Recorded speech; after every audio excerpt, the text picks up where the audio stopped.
I've always considered myself a laid-back badger, a creature of comfort and routine. My friends too share this relaxed demeanor, a sense of easygoing camaraderie that makes our gatherings enjoyable and predictable. But last spring, our usual tranquility was shattered by an encounter that still sends shivers down my spine. We planned a simple getaway, a camping trip to a secluded stretch of shoreline in the southern territories. Just me, my friends Wren, Sky, and Willow, and my loyal hound, Burr. We sought a place untouched by the clamor of civilization, a place where we could reconnect with nature and each other. We envisioned nights under the star-studded sky, the gentle rhythm of the waves lulling us to sleep, and days spent exploring the pristine dunes. We arrived late, much later than planned, the setting sun casting long, eerie shadows across the landscape. We parked our burro wagon in the closest lot and ventured onto the beach, our paws sinking into the soft, cool sand. The place was eerily quiet, a stark contrast to the bustling beaches we were accustomed to. No other campers, no nocturnal fishers, just empty sand stretching for miles, disappearing into the twilight haze. Willow, who knew the area, said locals sometimes use this beach for overnight fishing, but tonight it was deserted, a vast expanse of solitude. The sun was setting, so we needed to set up camp quickly, to establish our territory before darkness enveloped the shoreline. Wren and I began pitching our dens, our movements efficient and practiced, while Burr, a powerful Doberman hound, reveled in the sand, rolling and digging with boundless energy. His playful antics provided a welcome distraction from the growing sense of isolation. Sky pointed out a burro wagon in the distance, saying it had driven past twice already. It was an old, beat-up vehicle, its paint faded and peeling, slowly rolling along the narrow access trail that ran parallel to the dunes. The trail was little more than a strip of packed sand, just wide enough for a single vehicle, with the beach on one side and a line of thick shrubs on the other. The vehicle disappeared down the trail, its engine fading into the distance, and we shrugged it off, dismissing it as a passing traveler.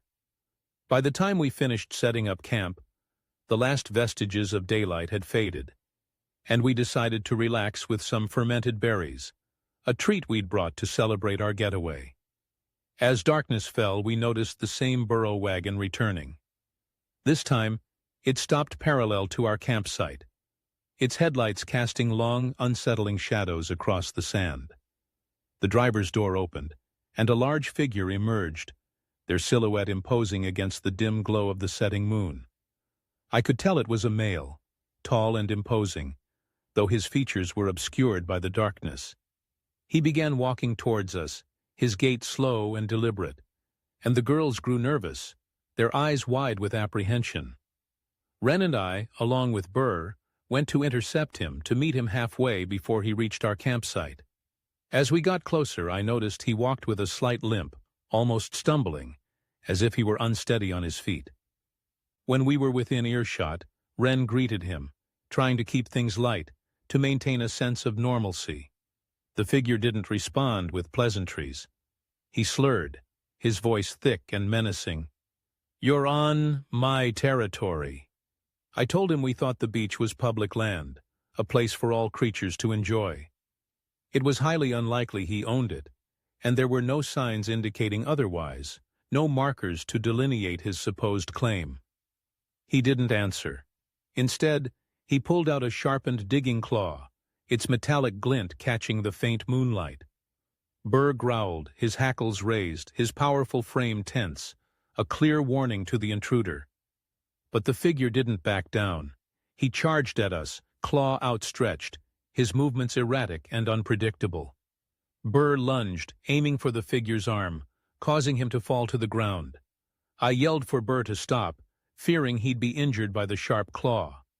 Burr managed to disarm the figure, who screamed in pain as Burr bit his arm, a swift and decisive strike. I called Burr back, and he returned to my side, his eyes fixed on the writhing figure, his growl a low, menacing rumble. The figure eventually got up, his movements slow and deliberate, and ran back to his burro wagon, which sped away into the darkness, its taillights disappearing down the trail. We told the girls everything, and they wanted to pack up immediately, to leave the unsettling atmosphere of the beach. But I was wary of walking in the dark with our hands full, our defenses weakened. Willow suggested he might return with reinforcements, with more of his kind, so we called the burrow guards, alerting them to the situation. With the guards en route, we started walking towards the parking area, our paws crunching on the sand, our hearts pounding in our chests. Burr led the way, his presence our only comfort, his senses heightened, his vigilance unwavering. As we approached my burrow wagon, I saw lights ahead, a beacon of hope in the darkness. The guard had arrived, but then I noticed my burrow wagon's wheels were slashed, the rubber torn and shredded, a clear act of malice. The guard drew his weapon and told me to unlock the vehicle, his movements swift and decisive. He checked the trunk, thankfully finding nothing, no hidden threats, no lurking dangers. He then helped me repair the wheels, his expertise and efficiency a welcome relief. We were grateful we had Burr with us that night.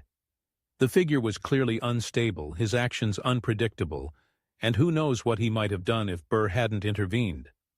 We learned that night that even the most peaceful places can harbor unexpected dangers, that even the most tranquil environments can conceal hidden threats. Finding a secluded spot is great, but it comes with risks, with the potential for encounters with the unknown. We left the beach with a newfound appreciation for the safety of our burrows, for the comfort of familiar surroundings, and for the unwavering loyalty of a good hound.